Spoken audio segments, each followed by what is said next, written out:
Already, I guess we can get started. So, good morning, good afternoon, or good evening, everyone, and welcome to another amazing session of our ITOM Academy.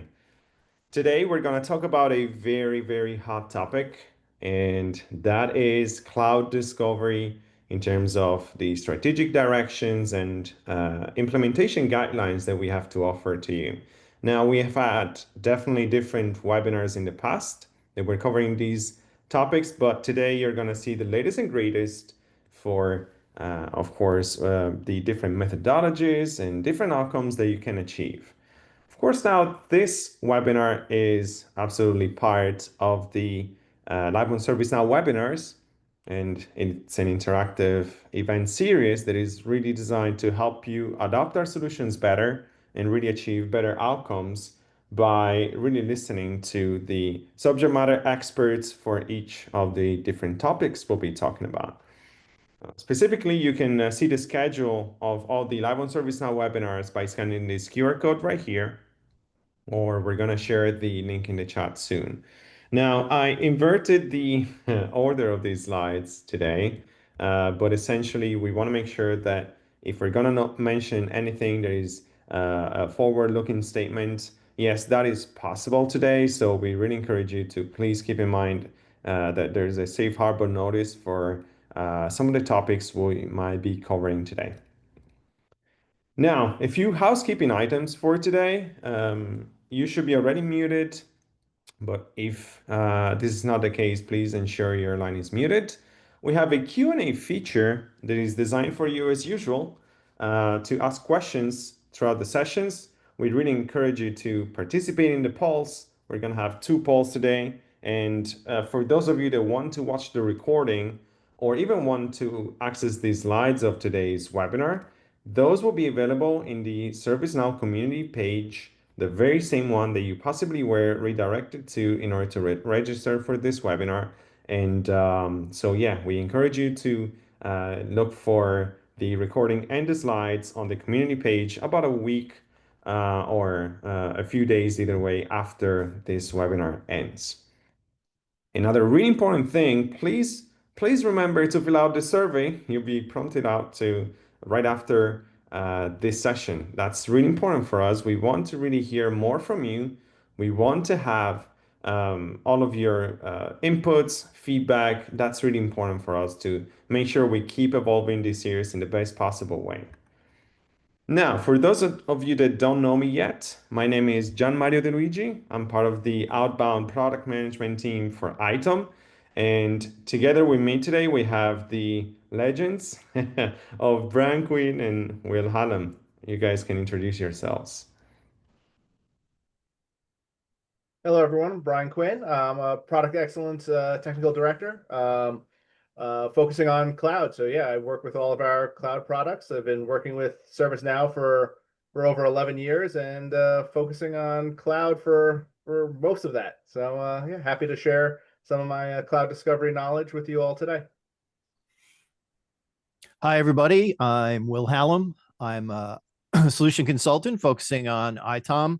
I've been at ServiceNow for 4 years. Before that, I was a ServiceNow customer for about 6 years and used the platform to make my life as kind of owner of an AWS footprint easier and really excited to help other people do the same.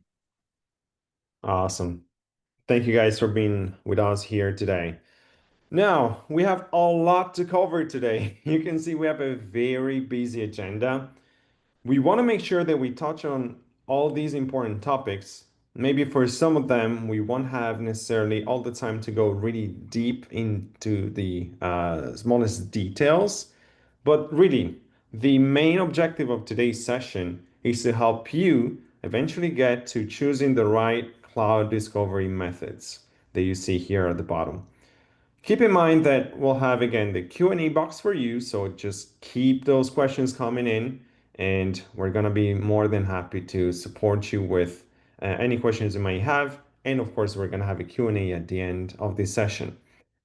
But first, let's start from why you should get visibility into your cloud environments. Now, We talked about how ServiceNow in many previous webinars in different events, etc. You might be familiar with these concepts, but really the data that you have in ServiceNow is really the engine that is powering AI and workflows to help you succeed in your business and technological challenges.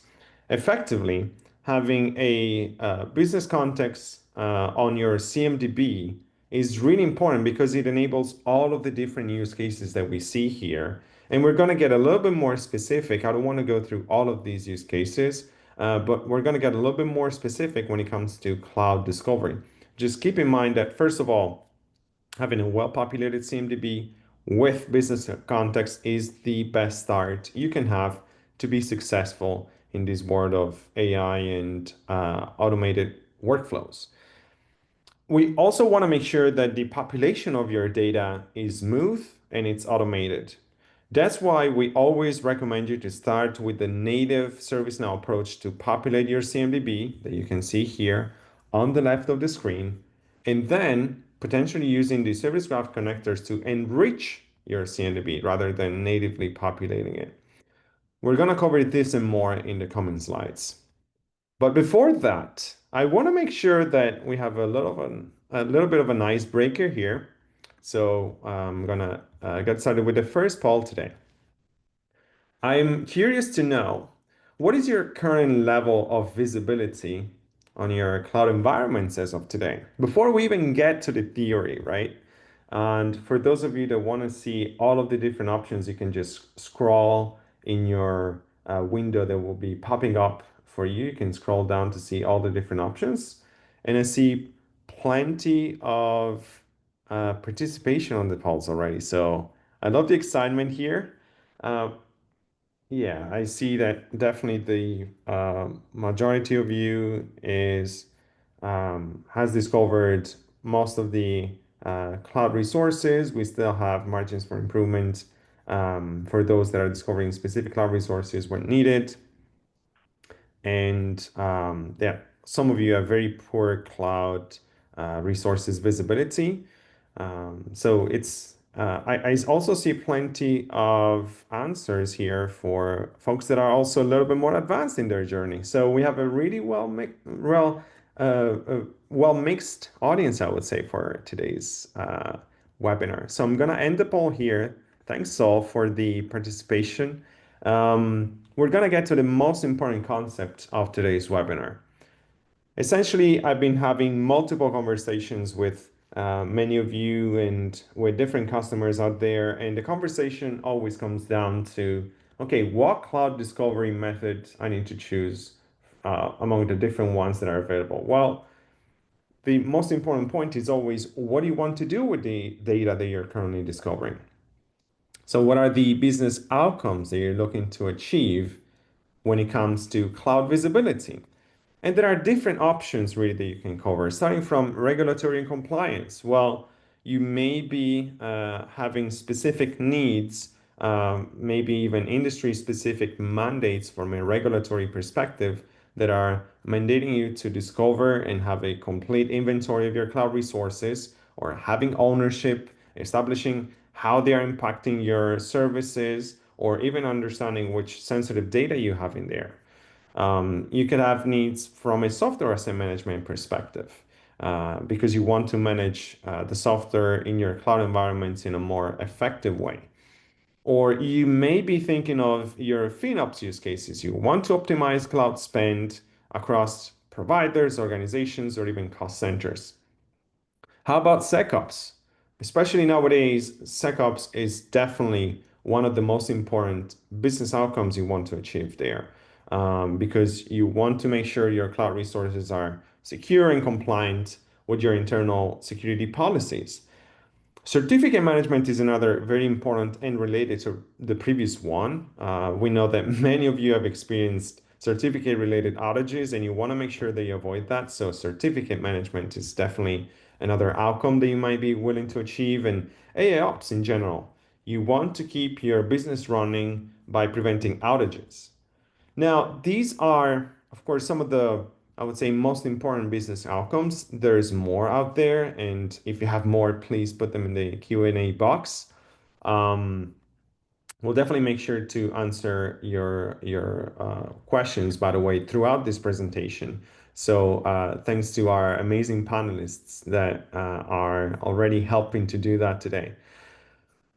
I want to make sure we get into the second poll for today because we also want to better understand um, what use cases among the ones that we just cited in there are you most interested in. So are you interested more in the regulatory and compliance use cases, software asset management, FinOps, SecOps, certificate management, AIOps? You let us know. That's very important for us. And in the meantime that you guys insert your answers in there, it's very important to understand why are we talking about these specific use cases in a context of cloud discovery. Now, today we're going to cover the different categories of methodologies that you see here, starting from the differentiation between cloud topology discovery and OS level discovery.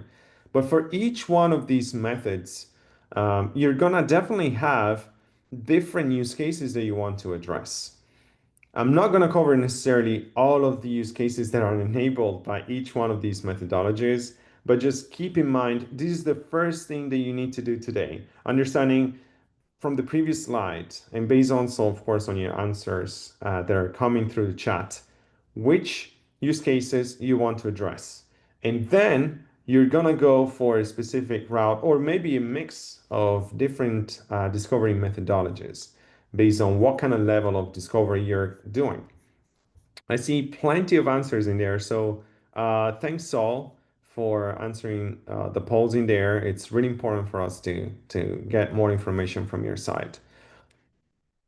Now, I'm going to end the poll. So thanks, Saul, for that again. And we're going to get into a little bit more of a detail when it comes to cloud discovery methods.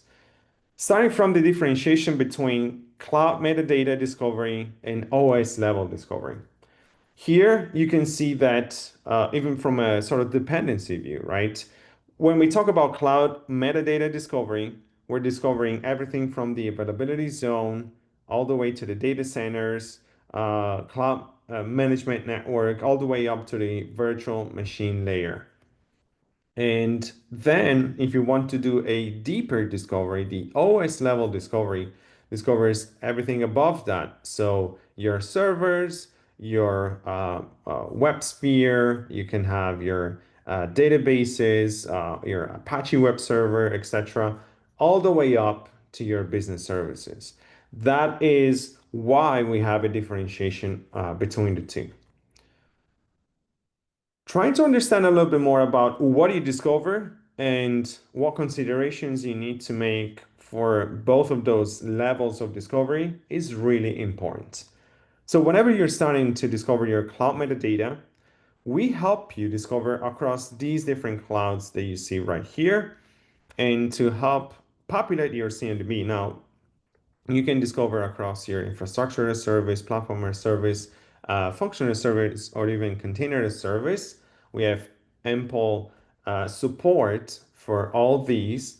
And the key questions you need to ask yourself are essentially about security considerations in order to select the best method, because you may need the, of course, service account and the cloud provider specific IAM, but especially what do you want to discover? So with cloud metadata discovery, you're essentially ingesting the cloud metadata to get that topology view that we saw before. You're ingesting tags in terms of keys and values that can help you start to get a business-aware CMDB with tag-based service maps. We can discover Kubernetes and containerized resources and also configuration changes. So how your cloud resources are changing over time if you're basically leveraging event-driven discovery. Now, keep in mind, if you're going to decide to go for cloud metadata discovery with Service Graph connectors, there are some restrictions that apply that you can see at the bottom of this slide, because you will essentially also be affecting the ability of essentially being then more or less effective with the OS level discovery. And that's exactly the next step. Next step is, how do you go about discovering what's beyond the virtualized layer, the virtual machines? We'll definitely go ahead with the server OS discovery. In this case, the security considerations vary even more based on the OS level discovery method you'll be choosing and what you discover as well. You can go to discover your software installation and metering, Oracle Glass discovery, your certificates. You can do file-based discovery, and you can go ahead with service mapping, both from a top-down perspective and machine learning-based perspective. So you have really many options and more that you can achieve with OS level discovery. I would say now that we have seen an introduction to the different methodologies, let's see a little bit more of each one of them. So I'm gonna hand it over to Brian. And Brian, if you're ready, I'm gonna stop sharing and you can get started on your end.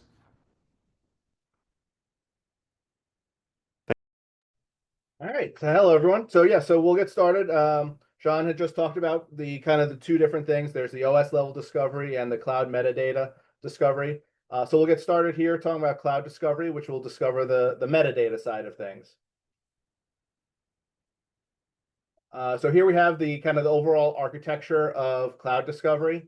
Basically, you have your standard cloud discovery schedule, and that's going to kick off patterns. Each of those patterns will be processed by the mid server, and that's what's going to make the actual API requests into each of the cloud providers. Now, I know that even through the Q&A, I saw some questions coming up about mid servers. So the nice thing about cloud discovery is you really only require a single mid server or maybe a couple for load balancing purposes and failover purposes that is able to reach the public internet, right? Because we're just making REST API calls out to the public cloud provider. It's not like horizontal discovery on-prem where you may need multiple mid servers in each of your subnets. So really all we need is a couple of mids with public internet access, and they can be really for Azure and for GCP, they can really be located anywhere. For AWS, we'll talk about credential-less here in a minute. We do recommend having it in AWS, but it is also possible to have it outside of AWS. So yeah, so once the mid server makes those API requests, we'll get that data back from the cloud provider and populate the CMDB. Now the data we're getting back is very similar to what you would see if you go into the cloud provider's console and what you're looking at there, right? It's just the metadata of those virtual objects.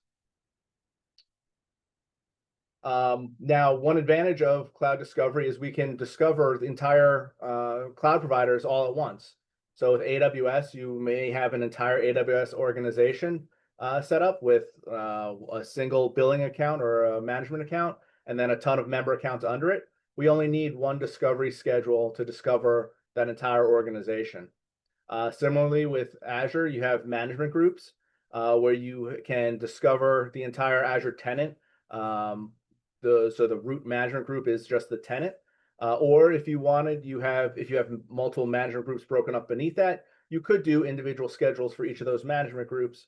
But typically, unless you have a tremendous number of Azure subscriptions, discovering at the tenant group is the easiest way to discover that entire, all of these subscriptions all with one schedule.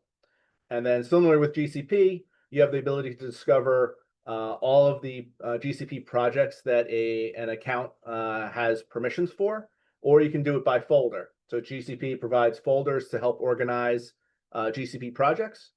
So you can do a single discovery schedule for a folder or for the entire organization if that service account was granted permissions across the whole organization. So just taking a quick look at what an Azure management group setup might look like. So you have the tenant root group here. You have a service principal that would then propagate permissions to all the subscriptions beneath it. So then you have your choice of having a discovery schedule for this tenant root group and discovering everything, or if you wanted to break it up and discover individual management groups with multiple schedules, that's possible as well. But like I said, unless you're talking about a tremendous number of subscriptions, I would lean towards doing the tenant root group, so you get everything in one shot. For GCP, it'd be very similar. You have an organization level. So if you have the service account permissions applied at that level, that propagates down to all of the GCP projects below there. And it would enable discovering everything in one shot. But if you do have folders that you want to discover, we offer that flexibility as well, being able to set up a discovery schedule per GCP folder. Now for AWS, we'll talk a little bit here about credential versus credential-less discovery. So the most basic way to authenticate into AWS is the IAM user, but that is an access key and a secret key. That's a fixed credential. So that's essentially the same as having a fixed username and password. Obviously, it can be rotated, but a lot of cloud security teams won't allow it at all or discourage the use of IAM users and the fixed credentials. Even AWS, when you go to create a credential for the IAM user, it does recommend other methods. So AWS does provide the ability to grant permissions directly to an EC2 VM. So if you have a mid server running on that EC2 instance, that mid server can leverage those permissions without needing any kind of credentials. So in this case, this is where we do recommend having the mid server that's doing AWS Cloud Discovery within AWS, so that you can leverage this credential-less option, whereas the others don't have that credential-less option, so that those mid servers can be placed anywhere. So for AWS organization discovery, so you're going to have lots of accounts within your AWS organization, but those IAM users or EC2 instances, if you're doing credential-less, only exist in one account. So obviously creating one in each account really isn't a scalable solution. So to solve for that, AWS provides assume role, which allows us to generate temporary credentials from the mid server or from using that IAM user to access all the other accounts within the organization. Now, this setup can be have a little bit to it. So this is kind of our recommended configuration. So basically what you have is an accessor account. So this can be any AWS account within your AWS organization with an EC2 instance and the mid server installed on that EC2 instance to allow the credential-less authentication. From there, we would configure a role in the master or management account, and then the mid server is allowed to do an assume role into that management account and that role. From there, to discover all the other member accounts, we do a second level of assume role. So now from the management account, we're doing an assume role into all of the other member accounts. And then within those member accounts, you would create a role that grants discovery the permissions to do discovery. Now, there are a lot of details for setting this up, creating the roles, the trust permissions, making sure the right policies are attached.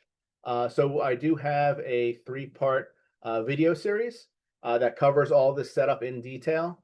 So if there are any questions on exactly what needs to be set up, both on the cloud provider side or on the instance side, this video series kind of walks through that, setting up the accessor account, setting up the management account, and then all the other member accounts as well. So hopefully this will help answer any questions about that setup if you run into any problems setting that up.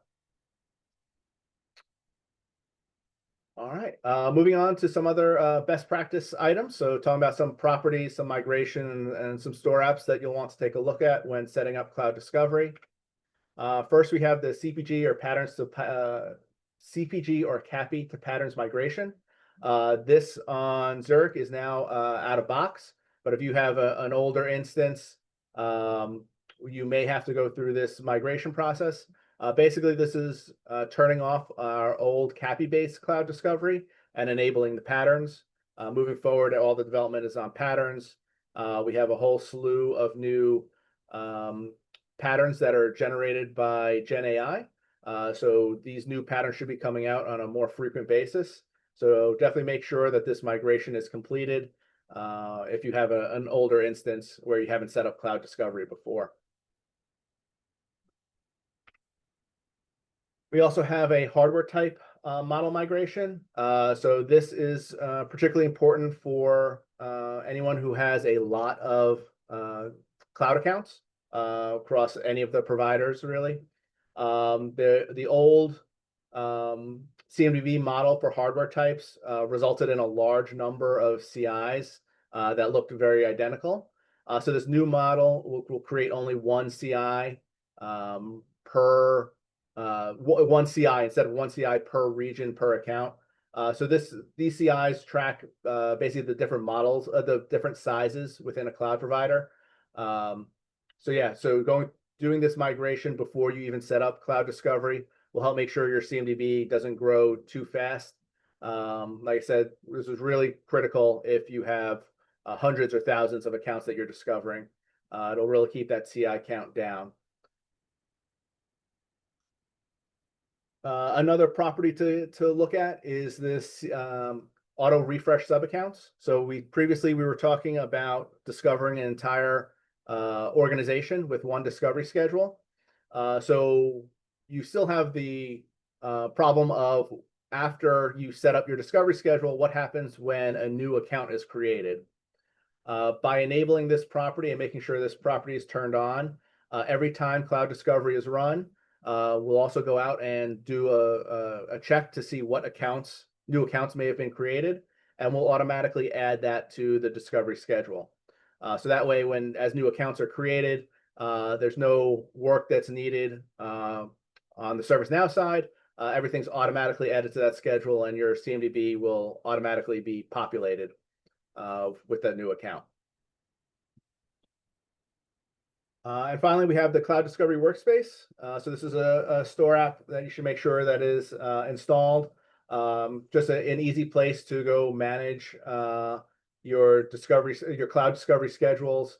It lets you look at the cloud resources that are discovered, kind of looking at them by provider, by region.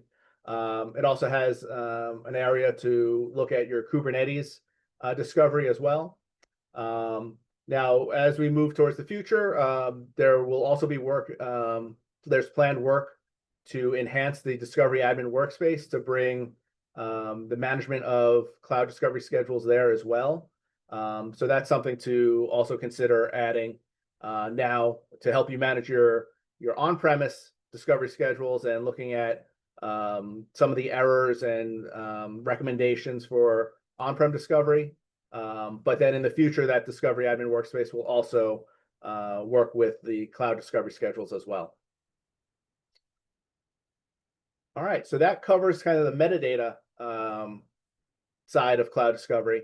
Jean also talked about discovering the OS, right? And the importance of discovering all the data, populating the CMDB, the hardware side of the CMDB with the using either horizontal discovery, agent-based, or Service Graph Connector. So many of you are probably already familiar with horizontal discovery, where we need credentials to a VM or a server. All right. We also need network connectivity between the mid server. So we need those firewalls open or the multiple mid servers in the subnet. So that's always been a problem in the cloud environment because of network isolation in the cloud or tight control of credentials. Being able to do horizontal discovery on cloud VMs has been a struggle with a lot of customers. So with the Zurich patch 1, so when that becomes GA, there's a new functionality is AWS Discovery with the SSM agent.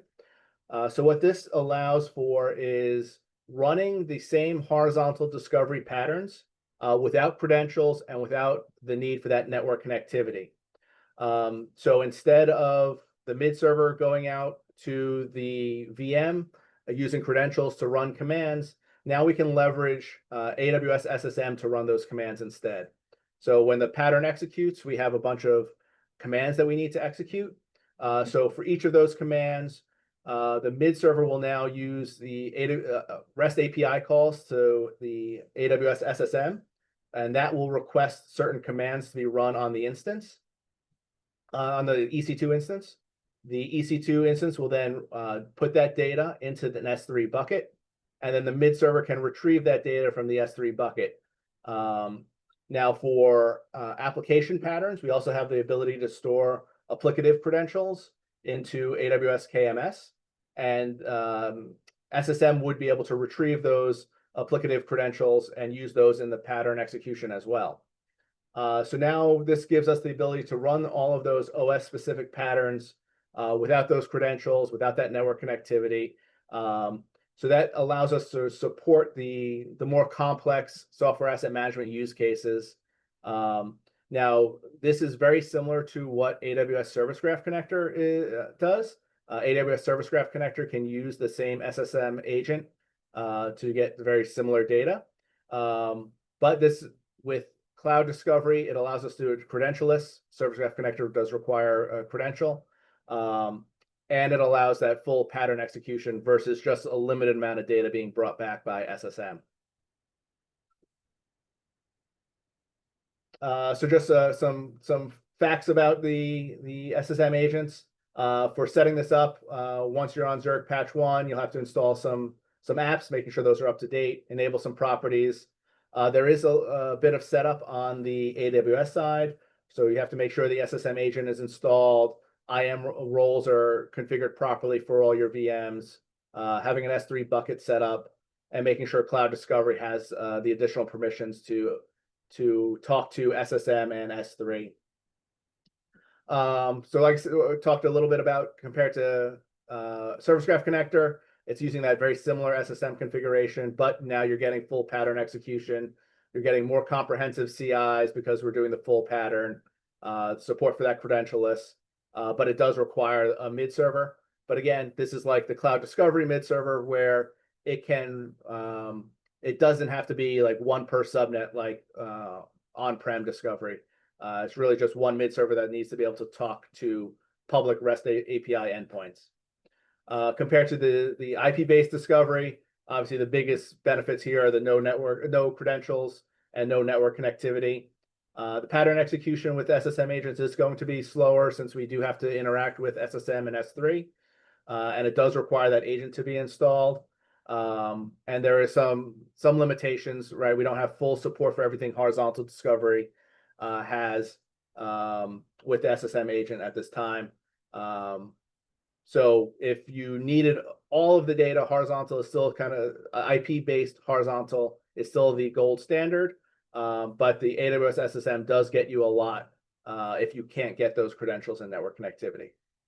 And finally, compared to ACC, ACC also requires that mid server to get the full functionality out of the ACC agent.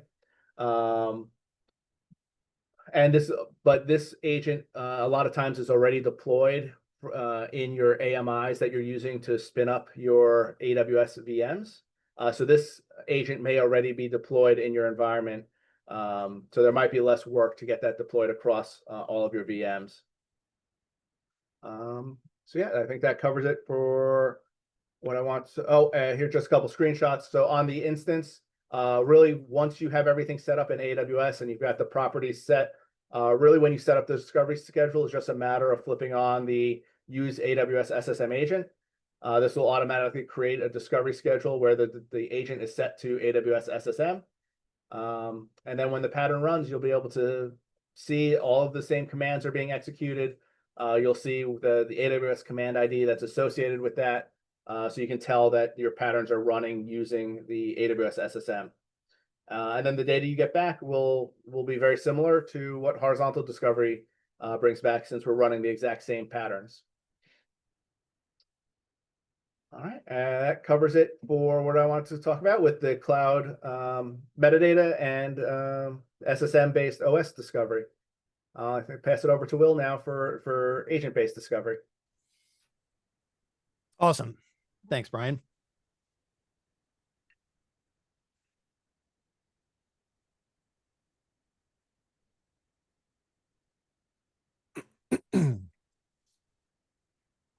So as Brian mentioned, we've got this capability to leverage the existing AWS Systems Manager agent, which AWS kind of makes available to its customers. And so if you already have that, that's going to be a great way to get that deep discovery data without having to stand up mid servers with access to all of your VPCs and subnets within your AWS cloud. We have a similar approach using our agent client collector, which can be leveraged across across any of the cloud providers. And again, it lets you complement that cloud metadata with actual OS level data.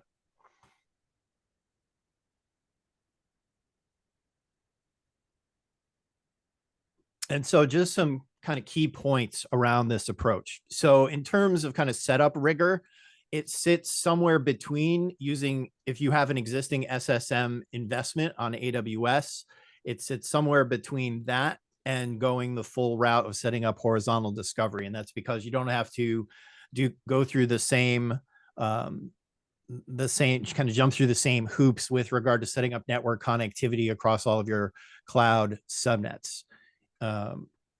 And the way it works is the OS and host level discovery is driven via the ACC, the standard ACC plugin. When you install Agent Client Collector and have the Agent Client Collector visibility content on your instance, it's automatically going to be pulling the same type of OS detail that you get when you run a horizontal discovery against one of those servers. And then what we've added to that is the ability to discover applications that are running on that virtual server using the same patterns that we've been using for years in horizontal discovery.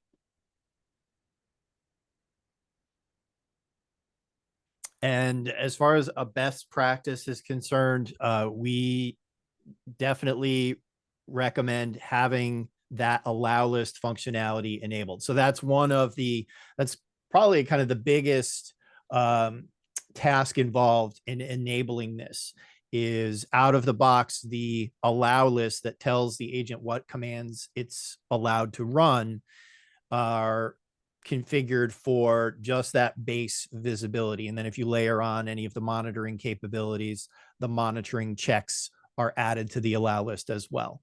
But it is left as an exercise for the customer. And there are community articles around the specific, actually it's a support knowledge base article with specific information on what needs to be added to that allow list in order to perform execution of application discovery patterns. And so in kind of a POC or an experimental mode, there's this temptation to completely disable the allow list that basically lets the agent client collector run whatever command the instance asks it to. And so that's definitely not best practice from a compliance and security perspective. So we do heartily recommend that you leverage the allow list and just use whatever kind of configuration management framework that was used probably to deploy Agent Client Collector in the first place, to then just update that allow list to contain the appropriate commands that are required to execute the application patterns. I actually did this in my own little test environment using Ansible, and it was relatively straightforward. The juice is definitely worth the squeeze there. And then I'll just sit on this page. You'll get all these links after the fact as well. But if somebody's chomping at the bit to see some ACC pattern support information, these QR codes are going to take you to last month's specific webinar on the topic. In addition, it'll take you to the standard doc page as well as the knowledge base article on the which includes the example allow list content that's required. I'll give that another 10 seconds for anybody who wants to screenshot it and start reading immediately after the webinar. And now I'll just do a quick demo of what this looks like in practice. And full transparency, it's not flashy. It's really just discovery, but without having to set up credentials and mid-server connectivity and all the additional trappings that come with. So this is an example of an endpoint, a Windows server that's running agent client collector, and it can be discovered on demand using the collect host data button, which without pattern support is just pulling that base OS level data, similar to what a server discovery is going to pull using horizontal discovery. And then once pattern execution is enabled, we add a couple things to this experience. The first is a view called discovery. And so when you change to the discovery view on your agent, you then have this new tab called application pattern logs. And that shows you which application patterns were executed on that agent. And then if we click into one of those, you'll get, if you've ever looked at a pattern log, this should be very familiar. You'll get the pattern log for that discovery that occurred. And then you can just kind of see here that every time it's running a command, it'll tell you that it's using the ACC collection. And that's really all there is to it. It just swaps the SSH or the Windows remote connectivity for leveraging that existing agent client collector. Okay, so my next topic is event-driven discovery. And what event-driven discovery is a complementary feature which fills those gaps between when your scheduled Service Graph connector imports or your cloud discoveries are running.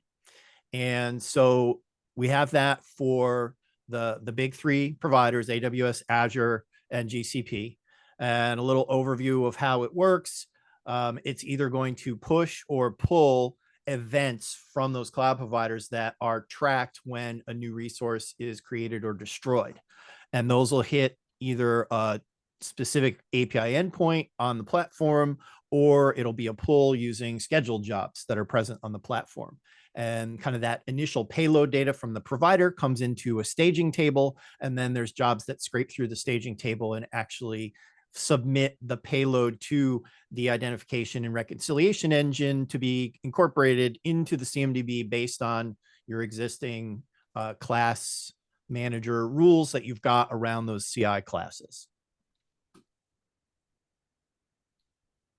And so a quick overview of the differences between the three types. Azure, we've gone to a pull-based approach called Azure Change Processing. There was an older alert-driven kind of a push approach that had some issues around scale and authentication. So we're recommending that people go to the Azure Change, that new Azure Change Processing approach as opposed to the older one. They're both still documented, but right at the top of the older section, it says, hey, you should be using Azure Change Processing now.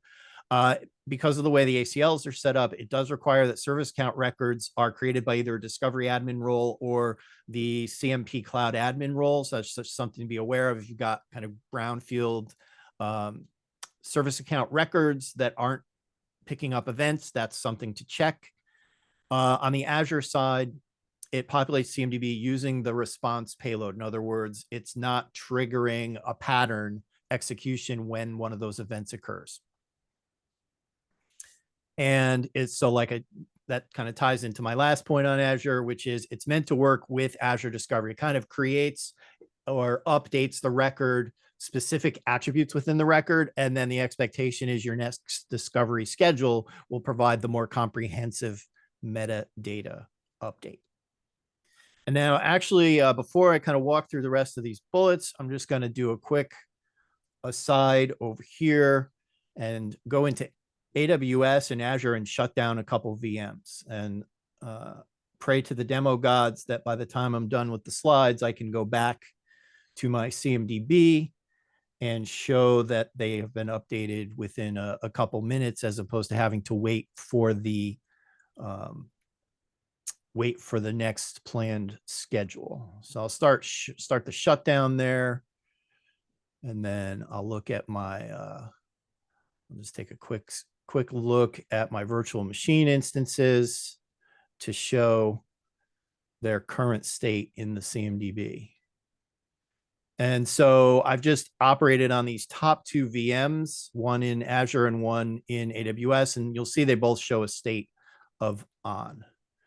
And so now returning to our regular program. AWS uses a push-based approach, which combines AWS config notifications with simple notification services. It does not require AWS discovery. There's no dependence on patterns. It's actually configurable. So it can either just populate the CMDB based solely on the payload that comes from that config notification, or it can trigger a focused pattern execution. And that's configurable via these properties down here. This first property saying use response mapping. If that's true, then it doesn't trigger a pattern. If it's false, then it will trigger a pattern execution. And then you can control the parallelism with the parallel scheduler count property. On the GCP side, the GCP event processing is pull-based via this scheduled job, GCP events job. It does require GCP discovery, though, because you've got to discover your GCP data centers.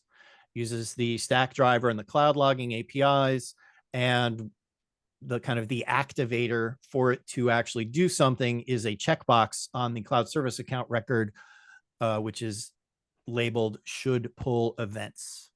And then just for anybody who's using domain sep, all of this is supported under domain separation. So if you discover a domain separated cloud account, it'll put all those CIs under that applicable domain.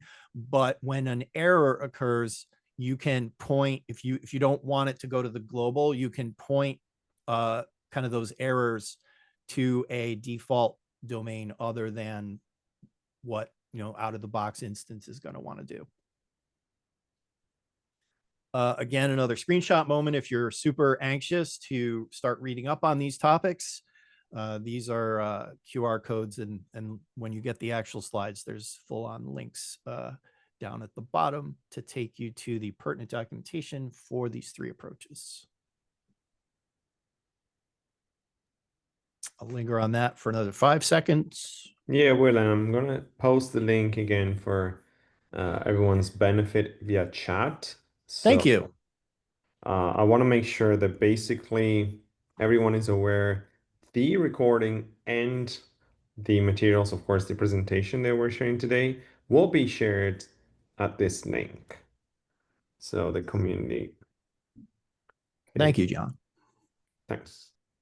And so now I've just done a refresh of my VM list, and you can see at the top it recorded the change in state within the time it took me to go over the slides. So that's obviously a much smaller gap than you would experience if you only got updates on your cloud metadata every time your discovery schedule were executing.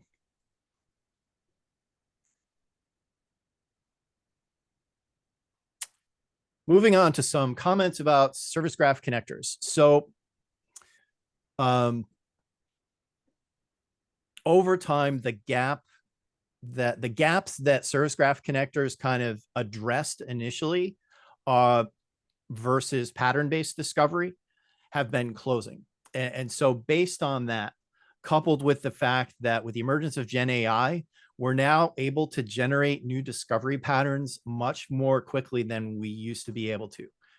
Used to be to add a new pattern to onboard a new cloud service, a person would have to develop that code. Now, internally, we've been able to spin up requisite AI-powered tools such that we can generate those patterns on a much more rapid fashion with minimal, with a minimal touch from a human. It's really more of a downstream QA function as opposed to having to create brand new code at this point. And so because of that, we're recommending that you just very carefully qualify that decision to pursue a service graph connector strategy. The big one that comes up in my discussions with customers is that they get, kind of a veto on a mid server. And it's still, certainly that's still a very valid reason to look towards service graph connectors.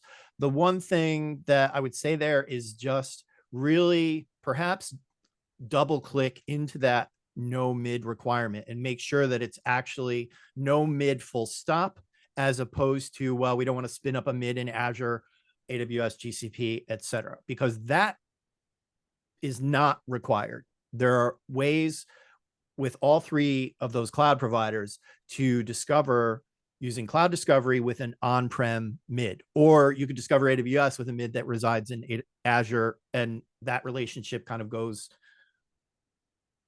it's fully reciprocal.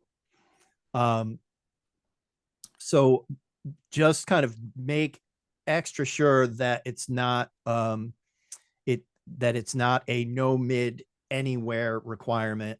And if it's a, we don't want to spin up additional mids, or we don't want to put a mid in this cloud provider, there are ways to still use cloud discovery and get the advantages of the rich kind of cornucopia of patterns that we have available to discover those cloud resources now. With the SSM support being added to AWS Discovery, it's kind of like the one that SG AWS has had, but on steroids. It's going to be even more powerful because it can run patterns, not just specific handful of commands. So yeah, just definitely be very deliberate as you're walking down your selection, and make sure that Service Graph Connector is absolutely the best way to go, and that there are, very tangible blockers towards going with just traditional cloud discovery, which is kind of provides the richest set of data.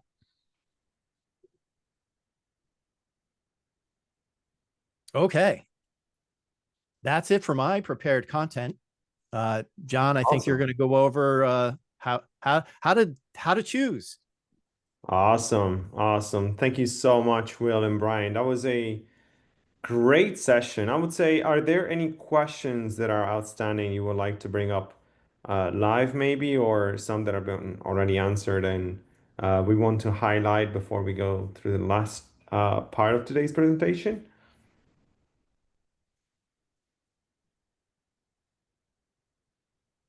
If not, I will just select. Okay.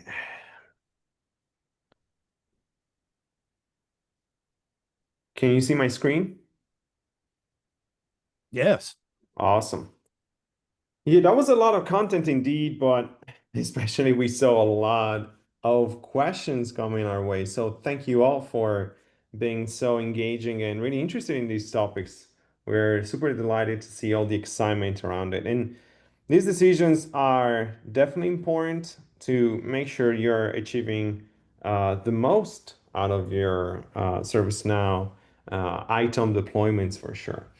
Now, you are all going to be potentially a little bit somewhat overwhelmed, somewhat excited about everything that we've seen. So yes, I'm not going to go through each single of the combinations you'll be seeing in the next 3 slides.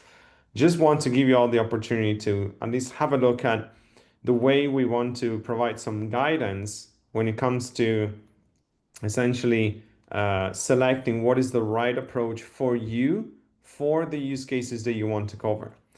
And in these matrices that we provided for all three major cloud vendors, you'll have what are the requirements in terms of mid-server credentials, various permissions, or what are the use cases that are being supported. In this case, you will see that for the various methods, we'll provide you with a comprehensive guidance for, again, AWS, Azure, and GCP. Now, keep in mind that as we highlighted already throughout the presentations, the service graph connectors are potentially some of the methods you'll be thinking of if you want to have quick wins. However, you always need to think longer term. What are the broader outcomes you want to drive for your organization? what level of depth you want to get into the information you're populating into your CMDB. And ultimately, why are you trying to bring that data in? What other functions of your organization you want to enable? So these are all great questions to ask before choosing the right method. And also keep in mind that as we have seen, there has been an evolution, not only in terms of the content that has been developed, we've introduced just in the latest release, the SSM agent integration for AWS, but also will be directionally moving ahead with even a broader shift when it comes to allowing you to have a single place from where you can manage your cloud discovery posture. And that is likely going to be inside the Discovery Admin workspace. Now, we'll cover more of that as soon as the actual features will be delivered. So please stay tuned and make sure that you check out our ITOM events pages. That is, of course, hosted in the community. So just want to make sure that everybody's aware. Every quarter, we'll be hosting the What's New sessions for ITOM, and specifically, that's where you'll hear about the latest and greatest innovations. Those are part of the Live on ServiceNow events as well, so please make sure that you leverage the link that I'm just pasting right now in the chat.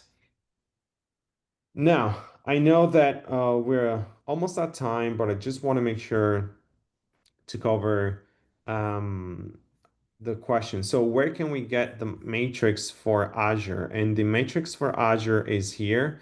And for anyone that wants to access all these slides, make sure that you get to the webinar chat and you check the community page link. After a few days, we'll be posting the recording for this session and the slides as an attachment in that very same community page. So that's another advantage of keeping that under under control, is in to make sure you constantly check that out. So I don't know, maybe some final considerations for you, Will and Brian. Anything that we haven't talked about yet? Anything last minute you would like to cover? Oh boy. I mean, this is just, as people have probably picked up on, this is just it's a rich landscape, lots of options, lots of decisions. Hopefully some of the kind of best practice bullets that we brought out will be helpful, but it's certainly an elephant that you have to eat one bite at a time, and leverage your account team, because we can engage directly with accounts to talk about this same kind of content. And also we run, in-person workshops around a lot of this same content, for example. So there's a lot of other resources that you can use. Don't feel like just because your specific question or line of inquiry didn't come to resolution on this webinar, that that's the end of it till the next one. There's loads of resources, and ServiceNow is, we want to help everybody get to their desired end state. Yeah, absolutely will. And I would also say you can start small, perhaps from, a single account, and you can try to achieve different use cases with one single account. So you just start small, you have full control, so you can showcase the broader value of the outcomes to the broader organization. I would really encourage you to scan this QR code for the previous ITOM Academy webinars. We already shared via chat some other links here. This is another really important QR code we'd like you to basically scan, because the Beers with Engineers are led by Will and his great friend. They're basically bringing really deep dive specific ITOM topics to you, and you'll be able to attend those. You have the link to the microsite as well in here. You'll find all these links, even of course in the final presentation. Make sure you check out the ServiceNow Impact, our training and certifications, and the expert services. Again, you'll get all these links with the presentation. And that was it for today. So a big thank you for everyone that supported via chat. So to Steve, Sakshi, and Ram, thank you so much for your support. Will and Brian, amazing presentation, but especially thank you all for making another session be so successful. We are really looking forward to see you in the next month's webinar. Please make sure that you fill out the survey you'll be prompted to right now. And yes, we're gonna see you soon. Thank you so much and take care.